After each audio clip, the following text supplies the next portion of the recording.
So pending సమస్యలన్నీ clear చేయాలని చెప్పేసి పెద్ద ఎత్తున ప్రభుత్వ ఉద్యోగులు ధర్నా ఇస్తున్న కార్యక్రమం చూస్తున్నాం మనం. సో మనతో పాటు కొంతమంది రిటైర్మెంట్ తీసుకున్న ఎంప్లాయీస్ కూడా ఉన్నారు, రిటైర్డ్ ఎంప్లాయీస్ ఉన్నారు. ఎట్లా ఉంది ఏంటనేసి వాళ్ళతోనే మాట్లాడే ప్రయత్నం చేద్దాం. సార్ ఎట్లా ఉంది, రిటైర్ ఎప్పుడయ్యారు, ఏంటి సమస్యలు ఏంటి అసలు మీకు సంబంధించి? 2006 జనవరిలో రిటైర్ అయినా సార్. 21 ఇయర్స్ అయిపోయింది. ఇంతవరకు ఉమ్మడి ప్రభుత్వం ఉన్నప్పుడు రిటైర్ అయినా ఆ ప్రభుత్వం బాగానే ఉన్న తర్వాత తెలంగాణ కావాలని పోరాటం చేసి తెచ్చుకున్న తర్వాత మన తెలంగాణ వచ్చిన తర్వాత కూడా ప్రభుత్వం బాగానే ఉన్నది. కానీ కాంగ్రెస్ ప్రభుత్వం వచ్చిన తర్వాత దరిద్రం అంతా చుట్టుకున్నది. ఎవరికి ఏ సమస్య సాల్వ్ అవుతలేదు. కనీసం ఆ ఎన్నికైన వాళ్ళు బాగుపడుతున్నారేమో కానీ కింద ప్రజలైతే బాగుతారు. అసలు మొత్తం అడ్మినిస్ట్రేషన్ జీరో అయిపోయింది. ఎవరికి వాళ్ళు ఇచ్చిన హామీలు పక్కకు పెట్టుండే కానీ నిజంగా ప్రభుత్వ ఉద్యోగాలు కానీ పెన్షన్లు కావాల్సిన నిజంగా రావాల్సిన ఇవన్నీ హామీలు కావు. హామీలు ఇచ్చుకున్నాయి ఉడుకోక, కానీ రెగ్యులర్గా రావాల్సిన ఎవరికైతే డిఏలు కానీ పిఆర్సీ కానీ రిటైర్ అయిన పెన్షన్ అండ్ బెనిఫిట్స్ వాళ్ళైతే వాళ్ళు దాచుకున్న పైసలు కూడా ఇవ్వకపోతే ఎట్లా? అవి ఓంగా హెల్త్ కార్డు ఇస్తాను 3 నెలల నుంచి ఇది 4వ నెల కావాల్సి వస్తుంది. మా దగ్గర 1.5% కటింగ్ చేస్తారు బేసిక్ పేలో.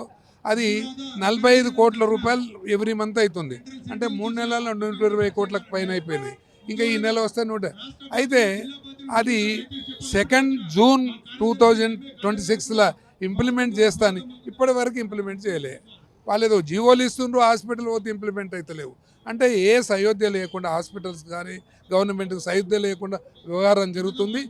అసలు ప్రభుత్వం ఏం చేస్తుందో పబ్లిక్ కూడా తెలుస్తలేదు. చేస్తున్నది ఇంప్లిమెంట్ అయితే కొంచెమన్నా గొప్పన్నా, వాళ్ళు చెప్తున్నది కానీ చేస్తున్నది ఇంప్లిమెంట్ అయితేనే ప్రభుత్వం నడుస్తున్నట్టు. ఇంప్లిమెంట్ కాకుండా ఏ జీవోలు ఇచ్చినా ఏం మాట్లాడినా ప్రభుత్వం ఏం పనిచేస్తలేనట్టే లెక్క కట్టుకోవాలి. కాబట్టి ప్రభుత్వం పనిచేస్తుందంటే వ్యవహార శైలి మంచిగా ఉండాలి. ఇప్పటి వరకు ఏ ప్రభుత్వం కూడా ఇంత గందరగోళంగా లేదు. ఈ ప్రభుత్వము ఇక ముందన్నా కళ్ళు తెరుచుకొని మంచిగా అడ్మినిస్ట్రేషన్ చేయాలని కోరుకుంటున్నాం. ప్రభుత్వం చెప్తుంది ఇప్పటివరకు చాలా బకాయిలు కూడా క్లియర్ చేస్తున్నట్టు కనబడుతుంది కదా. నెల ఏ బకాయిలు చేసినో చెప్పమని. బకాయిలు కాదు, మా పైసలు జమ అయినవి వాడుకుంటున్నారు.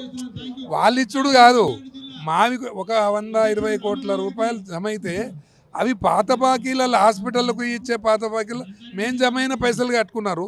కానీ మాకు ఇంప్లిమెంటేషన్ లేదు. అదే హాస్పిటల్కి పోతే మమ్మల్ని రిక్రూట్మెంట్కు తృణీకరిస్తున్నారు, యాక్సెప్ట్ చేస్తున్నారు.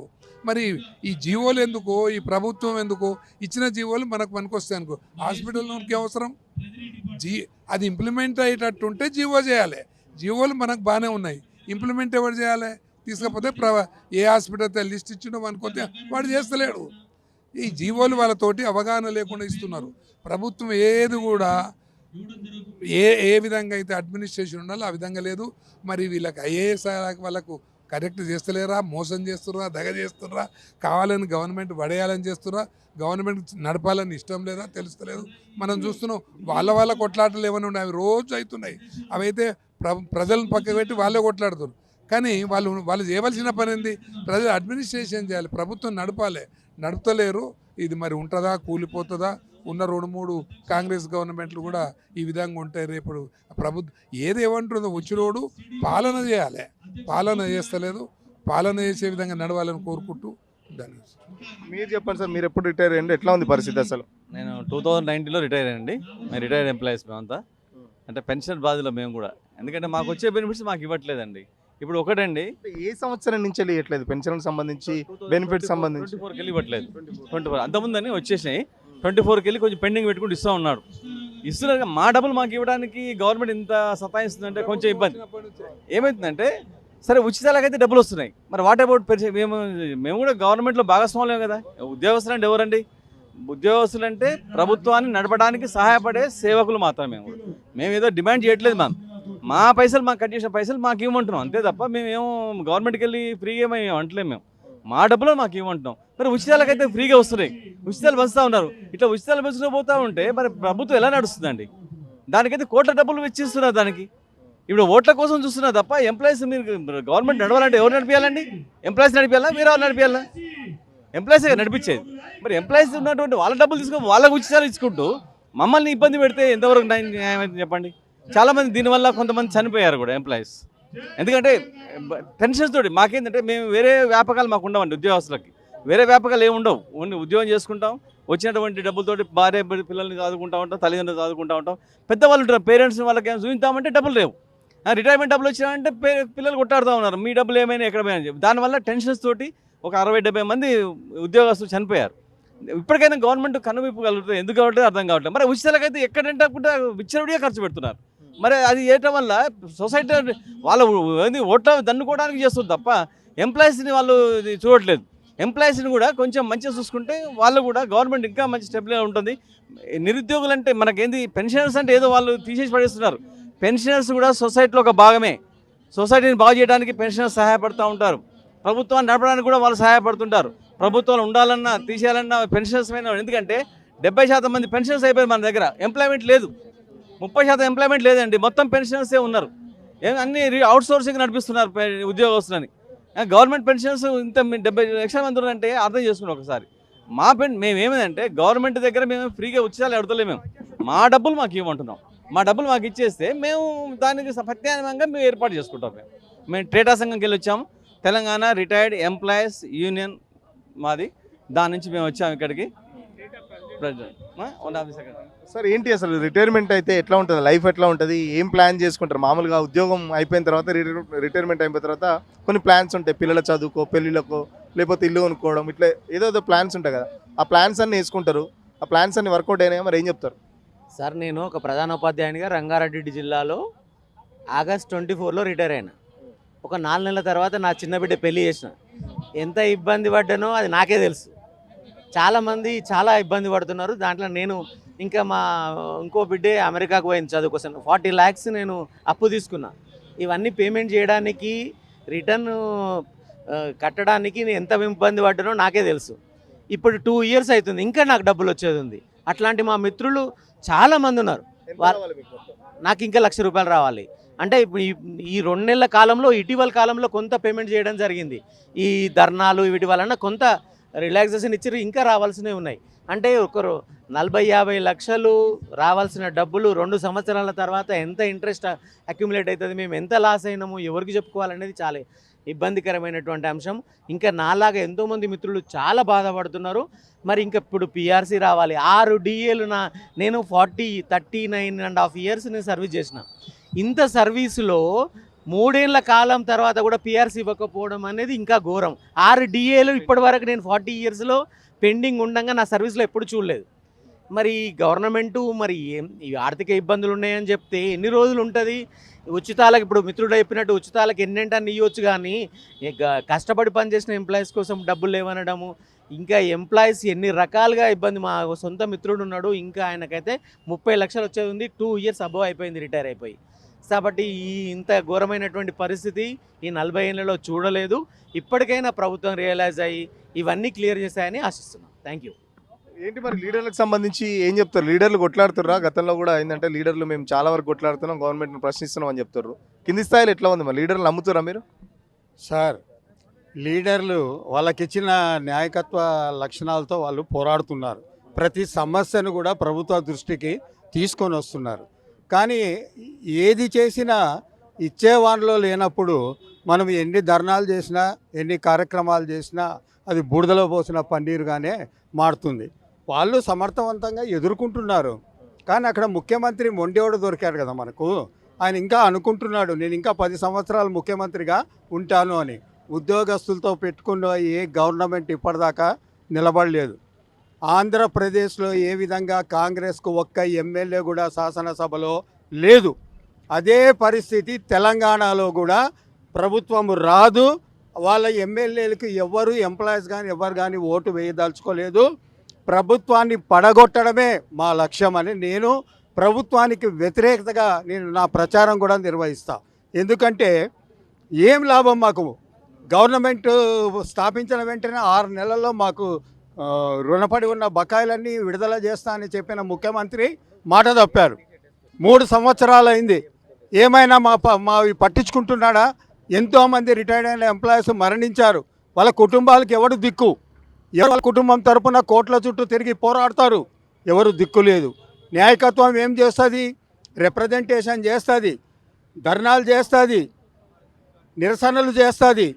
కానీ నేను ఇవ్వను అని నా మనసులో ఉన్నప్పుడు ఎన్ని చేస్తే ఏం లాభము? కాబట్టి ముఖ్యమంత్రి కూడా చెప్పిన గతంలో లంక బిందెలు ఉన్నాయి అనుకుంటే ఖాళీ బిందెలే ఉన్నాయి, రాష్ట్ర ఆర్థిక పరిస్థితి బాగాలేదు, అర్థం చేసుకోవాలి మీరు అని చెప్పి చెప్తున్నారు కదా. ఆర్థిక పరిస్థితి బాగాలేనప్పుడు నీ గవర్నమెంట్ మొత్తం మూకుమ్మడిగా రాజీనామా చేసి ఆర్థిక పరిస్థితి ఎవరు వచ్చేవాడు ఉంటాడో వానికి నీ గవర్నమెంట్ని అప్పచెప్పు. ఆర్థిక పరిస్థితి లేదు, ఆర్థిక పరిస్థితి లేదంటే ఆర్థిక పరిస్థితి లేనప్పుడు నువ్వు దాన్ని సరిదిద్దే బాధ్యత నీ మీద ఉంది. అంటే ప్రతి గవర్నమెంట్ వచ్చినోడంతా కూడా ముందున్న గవర్నమెంట్ ఫండ్స్ అంతా ఖాళీ చేసింది అన్నప్పుడు నీకెందుకు గవర్నమెంట్, నువ్వు కూడా తప్పుకో. ఉంటే లేదు అనే పదం వాడొద్దు, నువ్వు సమకూర్చు.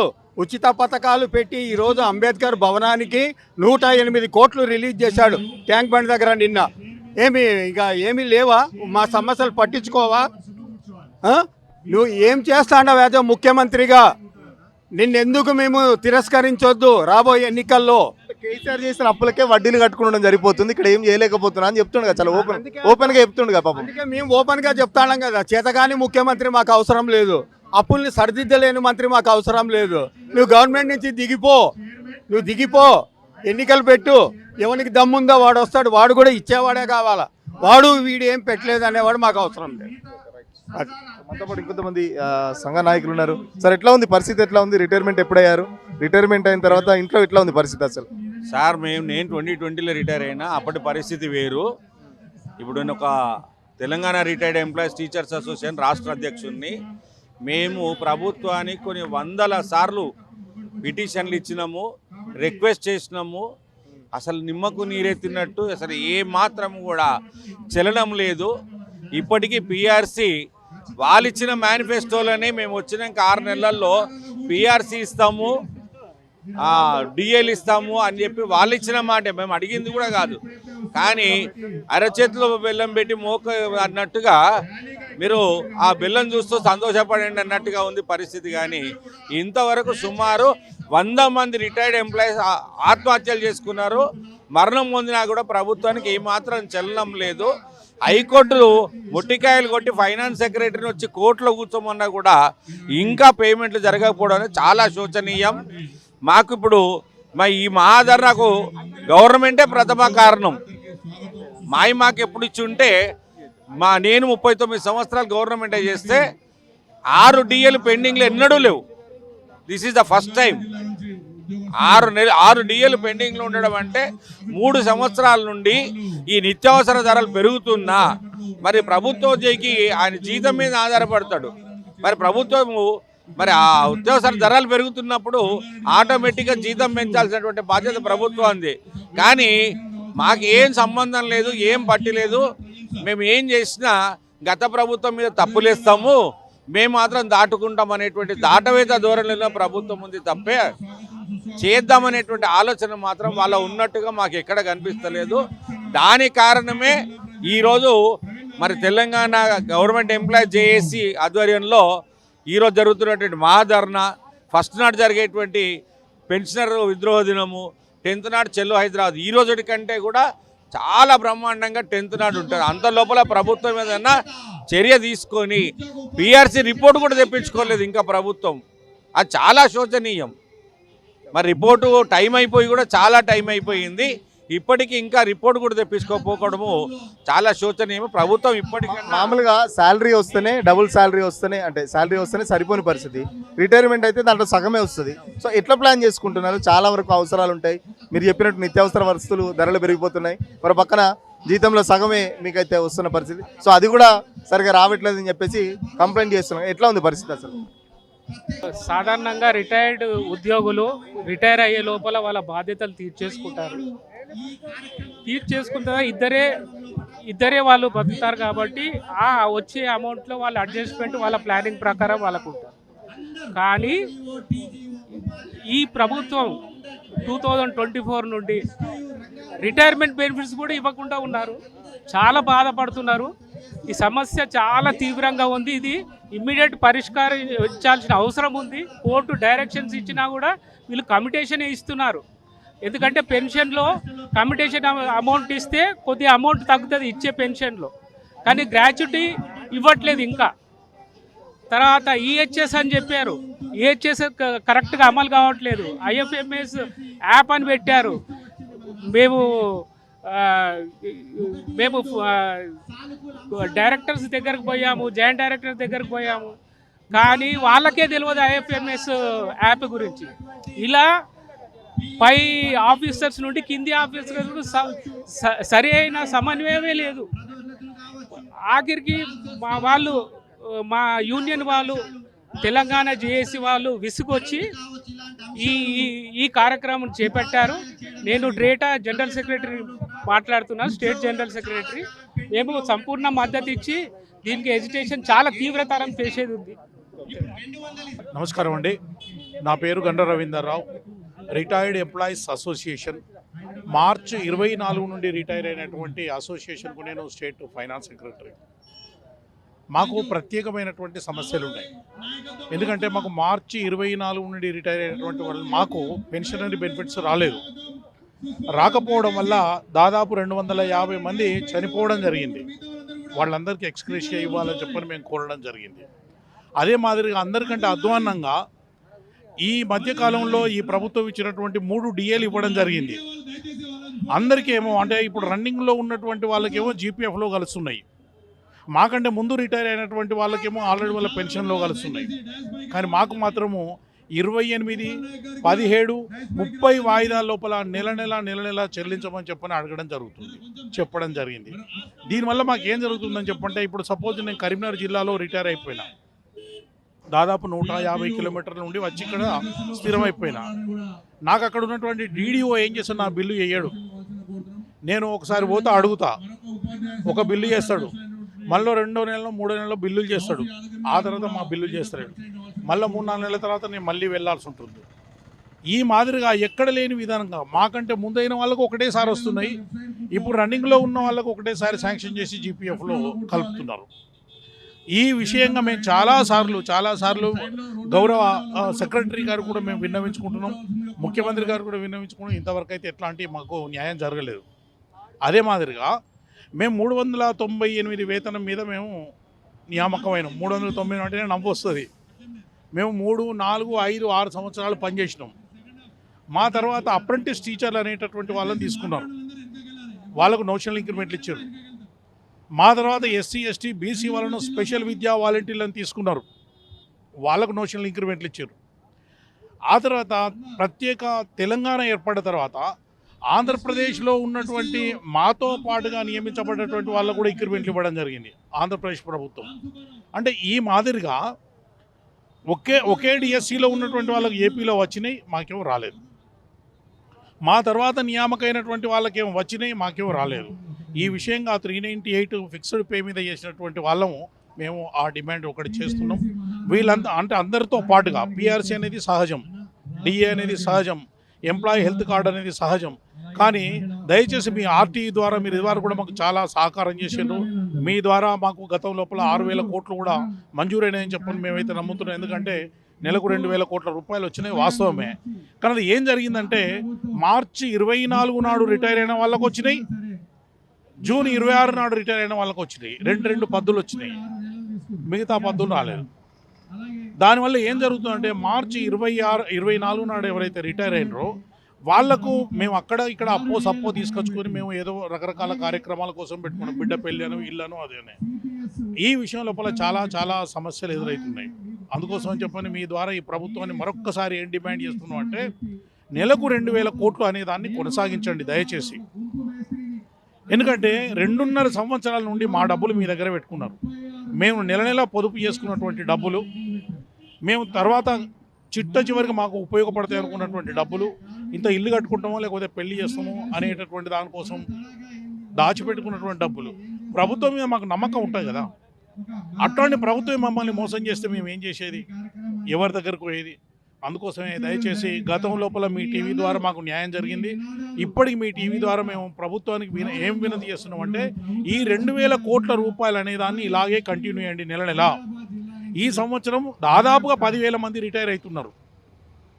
మేము 6,000 కోట్లు ఇచ్చినాం, ఇప్పుడు ఆపేస్తామని చెప్పండి మాత్రం మళ్ళీ తడిసి మోపడవుతుంది. మా తర్వాత రిటైర్మెంట్ అయ్యేటటువంటి ఉద్యోగులకు చాలా నష్టం జరుగుతుంది. అందుకోసమే దయచేసి మీ ఆర్టీ ద్వారా, మీ మీడియా ద్వారా మరొక్కసారి గవర్నమెంట్కి మేము కోరుకుంటున్నాం.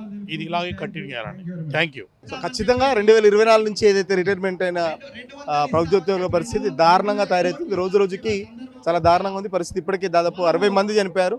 బెనిఫిట్స్ రాక ఇటు చాలా వరకు కమిట్మెంట్స్ ఫుల్ఫిల్ చేయక అప్పుల బాధలు, లేకపోతే ఇంట్లో పెళ్ళికి కావాల్సిన పిల్లలు కానీ, లేకపోతే సెటిల్ కావాల్సిన పిల్లలు కానీ, ఇట్లా చాలా వరకు సమస్యలు ఉన్నాయి. ఒక్క సమస్య కూడా తీర్చుకోలేకపోతున్నాం. ఖచ్చితంగా భవిష్యత్తులో తెలంగాణ జాయింట్ యాక్షన్ కమిటీ అయితే ఉద్యోగుల సంఘాల ఏ పిలుపునిచ్చినా రిటైర్మెంట్కి సంబంధించి రిటైర్డ్ అయిన ఉద్యోగులుగా సంపూర్ణ మద్దతు ఇస్తాం. గత ఉమ్మడి ఆంధ్రప్రదేశ్లో కూడా ఇలాంటి ప్రభుత్వాన్ని చూడలేదు. ముఖ్యమంత్రి చాలా మొండిగా వ్యవహరిస్తున్నారు. ఉచిత పథకాలకు వచ్చే డబ్బులు మా డబ్బులు మాకు ఇవ్వడానికి ఎందుకు వస్తలేమని చెప్పేసి కూడా రిటైర్డ్ అయిన ఉద్యోగస్తులు ప్రశ్నిస్తున్న పరిస్థితి. ఖచ్చితంగా వచ్చే ఎన్నికల్లో ఈ ప్రభుత్వానికి ఎవరు కూడా ఓటేయరు ఉద్యోగులు. ఈ ప్రభుత్వాన్ని గద్దె దింపేంత వరకు రిటైర్డ్ ఉద్యోగులుగా పోరాడతాం. అవసరమైతే ఎన్నికల్లో దానికి సంబంధించి ప్రచారం కూడా నిర్వహిస్తామని చెప్పేసి రిటైర్డ్ అయిన ఉద్యోగులు చెప్తున్న పరిస్థితి. వీడియో జర్నలిస్టు కోటితో సురేష్, RTV కోసం, హైదరాబాద్.